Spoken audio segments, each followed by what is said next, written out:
If you clicked on this video because your curiosity got the better of you, then I am sorry to inform you, but you are now officially on the FBI watch list. And since you are already on the watch list, what's one more anime gonna do to you? You never know, maybe you might end up enjoying it. Tsumasho, or If My Wife Becomes an Elementary School Student, has to be one of the most questionable names I have seen for an anime, because it only reminds me of one thing. Diddy, come on out! But what's even worse is that I can't act overly excited when I'm recommending this anime to anyone because then it only makes me sound like one thing. But as is often the case with anime, names can be misleading. I mean, this show was never about bunny girls, even though a part of me really wanted it to be about bunny girls. Similarly, this show was not about the adventures of Diddy in Japan. Instead, the overarching theme is about letting go and not staying frozen in the past. It's about appreciating the present and moving on when required, because time will not stop for anyone. Especially not for people still watching Rent-A-Girlfriend in 2025. Losing someone close to you is a painful experience for any human being, so it's not strange to have some sort of lingering regrets with the people you can no longer physically meet. But for our protagonist, Keisuke Nijima, that regret is turned into hope when he finally reunites with his dead wife Takai, although in the body of a 10-year-old kid. Before I started watching the anime, I had my doubts about what exactly I was heading into. After all, an anime about an elementary school kid and an adult man with a romance tag does not really generate a great deal of hope. But the first few episodes make it very clear that the anime is not about some author's weird fetish, but in reality about Keisuke and his daughter Mai slowly healing after being reunited with the now child Takai. You see, in the 10 years since Takai had met her untimely demise, time had come to a complete stop for Keisuke and Mai. It's ironic that Takai's death in reality had ended up killing the surviving members of the Nijima family. So her reintroduction into their life is a golden opportunity for the Nijimas to experience life together as a family again. In fact, some of the scenes where he sees visions of the old Takai when talking to her in the present are some of the most memorable ones. There is no weird dynamic at play here, just a family learning to live again. But the fear that Takai could potentially disappear is still very much alive in the back of my mind as a viewer. Keisuke and Mai seem to have accepted that Takai has been reincarnated in the body of a 10-year-old Marika Shiraishi. But even to them, anything that could potentially break their family apart still invokes some really traumatic memories. Scenes like Mai lashing out at her father after the firework festival incident,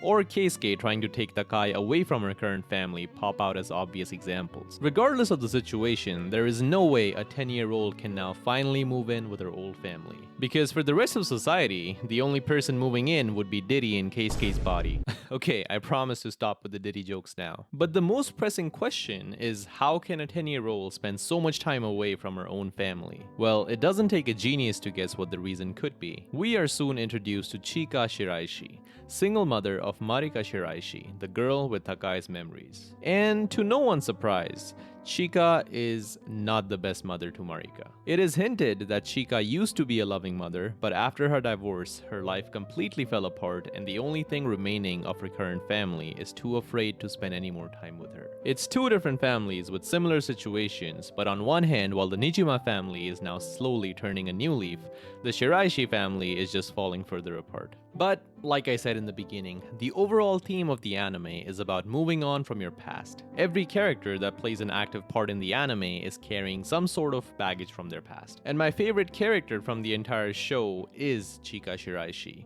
who has to move on from her failed marriage and prioritize what's important to her. Part of what makes this specific character arc so satisfying is because the only reason it's possible is because of Takai being in Marika's body. I truly believe that if not for an adult Takai using her experience and judgment as an adult from her past life, Chika's failed attempts to move on would have just made her more miserable. Up to that point in the story, I had experienced everything that made Chika a horrible mother. But still, she had tried to push forward in her own way. In an attempt to have a fresh start, she was trying to get remarried, but as life would have it, that would not come to pass, and she could have dug herself in an even deeper hole than before. But Takai, due to her experience from her past life, decides to get involved, and a simple thing as cooking a meal for Chika ends up causing a domino effect that sets everything else in motion. Sure, things do get rough again for a while, but Chika is finally able to reflect on her own life and learns to prioritize what's right for her family in the moment. And the first step towards that is to make sure that she rebuilds her relationship with her daughter Marika. Even towards the end of the anime, the interactions between Takai Takai and Chika are some of my favorite moments. Like that one time when Takai writes a letter to Chika,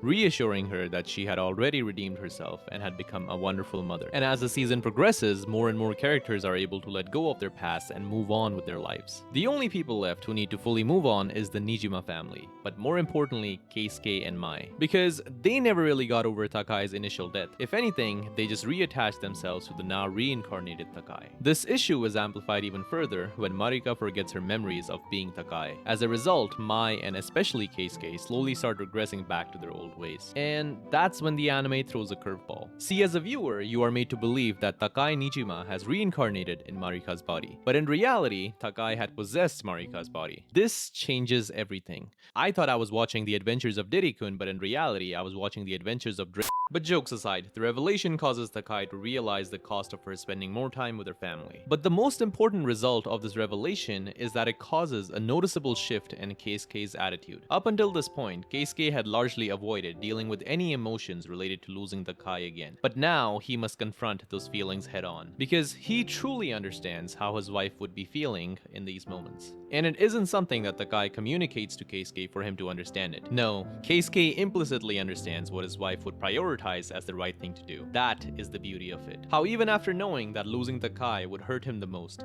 yet he decides to do the right thing for the sake of his wife. And the saddest part is that the last few episodes has almost no interactions between Keisuke and Takai. You would think that before the final goodbye, Keisuke would at least have a good long talk with his wife, but that is not the case here, and that's what makes it more impressive. You see, in order for Takai to finally move on to the afterlife, she needs to be deeply convinced that her family, Mai and Keisuke, are capable of moving on with their lives even if Takai is no longer there with them. And in this case, Keisuke's actions speak louder than his words. Instead of making empty promises to Takai, he shows her that he is capable of moving on with his life as well. One instance in particular sticks out from the rest. It's the one time that Takai and Keisuke happen to meet each other and they both decide to speak about the one thing occupying their mind the most. The condition being that they would both speak it out loud together. At this point in the anime, there has been so many developments happening individually with both Keisuke and Mai that it's hard to guess what exactly each would end up saying. Yet, the one thing that they both decide to speak up about is something I would have never imagined. Keisuke ends up promising to take care of their daughter Mai,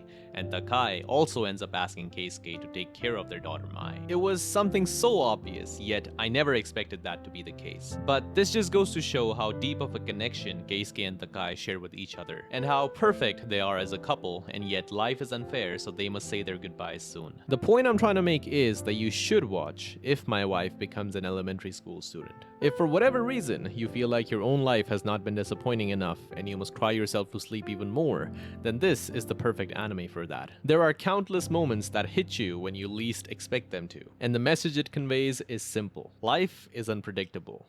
So cherish your loved ones while you have the chance, because you never know, they might get reincarnated as Diddy in another world.